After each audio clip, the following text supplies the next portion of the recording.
ಸಹಜವಾಗಿ ಆ ವಿಮಾನದ ಕಂಡೀಷನ್ ಹೇಗಿದೆ ಅಂತ ನೀವು ನೋಡಿದಾಗ ಮೃತದೇಹದ ಪರಿಸ್ಥಿತಿ ಹೇಗಿರುತ್ತೆ ಅನ್ನೋದರ ಅಂದಾಜು ಕೂಡ ಸಹಜವಾಗಿರುತ್ತೆ. ಸಂಪೂರ್ಣವಾಗಿ ಸುಟ್ಟು ಕರಕಲಾಗಿರುತ್ತೆ. ಈ ಹಿನ್ನೆಲೆಯಲ್ಲಿ ಪಾರ್ಥಿವ ಶರೀರದ ದರ್ಶನಕ್ಕೆ ಬಂದವರು ಕಡೆಯದಾಗಿ ಮುಖ ನೋಡಬೇಕು ಅಂತಾರೆ. ಅದೇ ಸಾಧ್ಯವಾಗದೇ ಇದ್ದಾಗ ದರ್ಶನಕ್ಕೆ ವ್ಯವಸ್ಥೆ ಆದರೂ ಹೇಗಾಗುತ್ತೆ?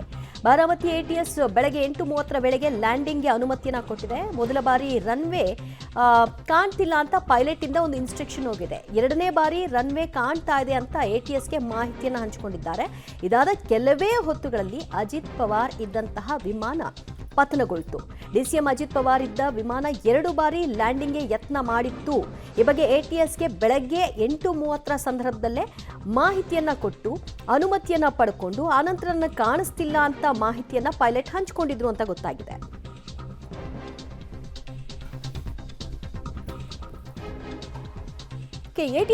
ATCಗೆ ಈ ಬಗ್ಗೆ ಮಾಹಿತಿಯನ್ನ ಲ್ಯಾಂಡಿಂಗ್ ಮುಂಚೆ ಪೈಲಟ್ ಕೊಟ್ಟಿದ್ದಾರೆ.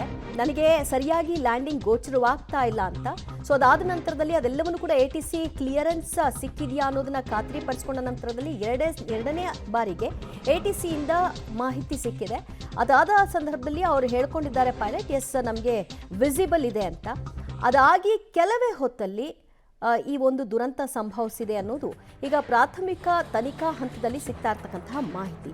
ಅಲ್ಲಿ ಲ್ಯಾಂಡಿಂಗ್ ಸಮಯದಲ್ಲಿ ವಿಮಾನ ನಿಯಂತ್ರಣ ತಪ್ಪಿದರ ಪರಿಣಾಮವಾಗಿ ರನ್ವೇನಲ್ಲೇ ಸುಮಾರು 100 ಅಡಿ ಮುಂದಕ್ಕೆ ಹೋಗಿ ಭಾರೀ ಸ್ಫೋಟ ಆಗಿ ಈ ದುರಂತ ಸಂಭವಿಸಿದೆ.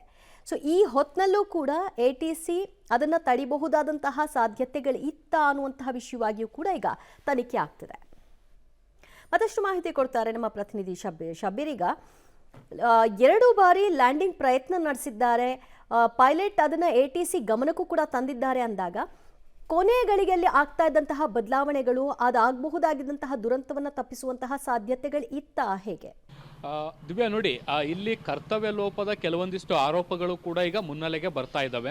ಮುಖ್ಯವಾಗಿ ಈ ಘಟನೆ ಹೇಗಾಯಿತು ಅನ್ನೋದಕ್ಕೆ ಸಂಬಂಧಪಟ್ಟಂತೆ ತನಿಖೆಯನ್ನು ನಡೆಸಬೇಕಾದಂಥ ಸಂದರ್ಭದಲ್ಲಿ ಗೊತ್ತಾಗ್ತಾ ಇರುವಂಥ ಸಂಗತಿಗಳೇನು ಅಂದರೆ, ಪೈಲಟ್ 2 ಬಾರಿ ATCಯನ್ನು ಸಂಪರ್ಕ ಮಾಡಿದ್ದಾರೆ. ಮೊದಲ ಬಾರಿ ಲ್ಯಾಂಡಿಂಗಿಗೆ ಅಟೆಂಪ್ಟ್ ಮಾಡಿದಂಥ ಸಂದರ್ಭದಲ್ಲಿ ರನ್ವೇ ಸ್ಪಷ್ಟವಾಗಿ ಕಾಣಿಸ್ತಾ ಇರಲಿಲ್ಲ. ಹೀಗಾಗಿ ಈ ಒಂದು ಮಾಹಿತಿಯನ್ನು ATCಯ ಜೊತೆಗೆ ಹಂಚ್ಕೊಳ್ತಾರೆ. ಅದಾದ ಬಳಿಕ ಮತ್ತೆ ಸೆಕೆಂಡ್ ಅಟೆಂಪ್ಟಿಗೆ ಟ್ರೈ ಮಾಡ್ತಾರೆ. ಸೆಕೆಂಡ್ ಅಟೆಂಪ್ಟಿಗೆ ಟ್ರೈ ಮಾಡಬೇಕಾದಂಥ ಸಂದರ್ಭದಲ್ಲಿ ATC ಕಡೆಯಿಂದ ರನ್ವೇ ನಂಬರ್ 11 ಇಲ್ಲಿ ಲ್ಯಾಂಡ್ ಮಾಡಬೇಕು ಅನ್ನುವಂಥ ನಿಟ್ಟಲ್ಲಿ ಇನ್ಸ್ಟ್ರಕ್ಷನ್ ಅನ್ನು ಕೊಡ್ತಾರೆ. ಆದರೆ ಈ ಒಂದು ಮಾಹಿತಿ ಸಮರ್ಪಕವಾಗಿ ಪೈಲಟ್ಗೆ ತಲುಪ್ತಾ ಇಲ್ವಾ ಅನ್ನೋದ್ರ ಬಗ್ಗೆ ಇನ್ನಷ್ಟು ಗೊಂದಲಗಳು ಕೂಡ ಈಗ ಸದ್ಯಕ್ಕೆ ಇರುವಂಥದ್ದು. ಇದರ ಜೊತೆಗೆ ಪ್ರಮುಖವಾಗಿ ಇಲ್ಲಿ ಗಮನಿಸಬೇಕಾದಂಥ ಸಂಗತಿ ಏನಂದ್ರೆ, ಬಾರಾಮತಿ ಏರ್ಪೋರ್ಟ್ ಏನಿದೆ ಇದು ಒಂದು ಟೆಂಪ್ರರಿ ಬೇಸ್ ಮೇಲೆ ನಡೀತಾ ಇರುವಂಥ ಏರ್ಪೋರ್ಟ್. ಅಂದ್ರೆ ದೊಡ್ಡ ಪ್ರಮಾಣದಲ್ಲಿ ಇಲ್ಲಿ ಕಾರ್ಯಾಚರಣೆಗಳು ನಡೆಯಲ್ಲ. ಸೊ ಹೀಗಾಗಿ ಇಲ್ಲಿ ಟ್ರೈನ್ಡ್ ಸಿಬ್ಬಂದಿಗಳು ಇರಲಿಲ್ಲ ಅನ್ನುವಂಥದ್ದು ಕೂಡ ಈಗ ಸದ್ಯಕ್ಕೆ ಗೊತ್ತಾಗ್ತಾ ಇರುವಂಥದ್ದು. ಪೈಲಟ್ ತರಬೇತಿಗೆ ಬಂದಿರುವಂತಹ ಜನರೇನಿರ್ತಾರೆ ಅವರು ಅಥವಾ ಈ ಏರ್ಪೋರ್ಟ್ನ ಬೇರೆ ವಿಭಾಗಗಳಲ್ಲಿ ತರಬೇತಿಯನ್ನು ಪಡಿತಾ ಇರ್ತಾರೆ, ಅವರ ಮೂಲಕ ಈ ಒಂದು ಏರ್ಪೋರ್ಟನ್ನು ರನ್ ಮಾಡಲಾಗ್ತಾ ಇತ್ತು ಅನ್ನುವಂಥದ್ದು ಕೂಡ ಈಗ ಸದ್ಯಕ್ಕೆ ಗೊತ್ತಾಗ್ತಾ ಇರುವಂಥದ್ದು. ಸೊ ಹೀಗಾಗಿ ATCಯಲ್ಲಿ ಕೂರ್ತಿದ್ದಂತಹ ತರಬೇತಿ ನಿರತ ಸಿಬ್ಬಂದಿಗಳಿಂದ ಏನಾದರೂ ತಪ್ಪುಗಳಾಯ್ತಾ ಅಥವಾ ಪೈಲಟ್ನ ಸಿಚುವೇಶನ್ ಅನ್ನು ಅರ್ಥ ಮಾಡ್ಕೊಳ್ಳುವಲ್ಲಿ ಅವರು ವಿಫಲ ಆದ್ರ, ಸರಿಯಾದ ಡೈರೆಕ್ಷನ್ಸ್ ಅನ್ನು ಕೊಡುವಲ್ಲಿ ಸಾಧ್ಯವಾಗಲಿಲ್ವಾ ಅನ್ನುವಂಥ ಒಂದಷ್ಟು ಪ್ರಶ್ನೆಗಳನ್ನು ಕೂಡ ಅದು ಹುಟ್ಟು ಹಾಕಿರುವಂಥದ್ದು.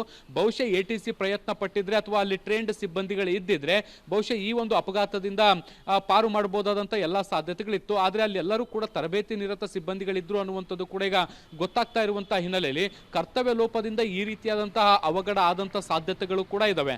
ಅಂತಿಮವಾಗಿ ಈಗ ಏನು ತನಿಖೆಯನ್ನು ಶುರುವಾಗಿದೆ, ಈ ತನಿಖೆಯಲ್ಲಿ ಈ ಎಲ್ಲ ಅಂಶಗಳು ಕೂಡ ಬೆಳಕಿಗೆ ಬರುತ್ತೆ ಮತ್ತೆ ಇದಕ್ಕೆ ಸಂಬಂಧಪಟ್ಟಂತೆ ವಿಸ್ತೃತವಾದಂಥ ತನಿಖೆಯನ್ನು ಮಾಡಲಾಗುತ್ತೆ. ಅದಾದ ಬಳಿಕವಷ್ಟೇ ಸ್ಪಷ್ಟವಾಗಿ ಹೇಳ್ಬೋದು ಇಲ್ಲಿ ಪೈಲಟ್ನ ತಪ್ಪಿತ್ತ ಅಥವಾ ವಿಮಾನದಲ್ಲಿ ತಾಂತ್ರಿಕ ದೋಷ ಏನಾದ್ರು ಕಂಡು ಬಂದಿತ್ತ ಅಥವಾ ATCಯಿಂದ ಏನಾದರೂ ಸಮಸ್ಯೆಗಳಾಗಿತ್ತಾ ಅನ್ನುವಂಥದ್ದು ಸ್ಪಷ್ಟವಾಗಿ ಗೊತ್ತಾಗುತ್ತೆ.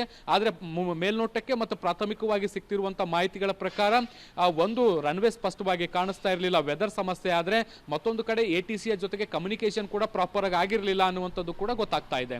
ದಿವ್ಯಾ, ಅಂದರೆ ರನ್ವೇ 11ರಲ್ಲಿ ಲ್ಯಾಂಡಿಂಗ್ ಮಾಡಬಹುದು ಅನ್ನುವಂತಹ ಗ್ರೀನ್ ಸಿಗ್ನಲ್ ATC ಕಡೆಯಿಂದ ಬಂದದ್ದು ಅವರಿಗೆ ತಲುಪಿದ್ಯಾ ಇಲ್ವಾ ಅನ್ನೋದು ಇನ್ನಷ್ಟೇ ಖಾತ್ರಿ ಆಗಬೇಕು.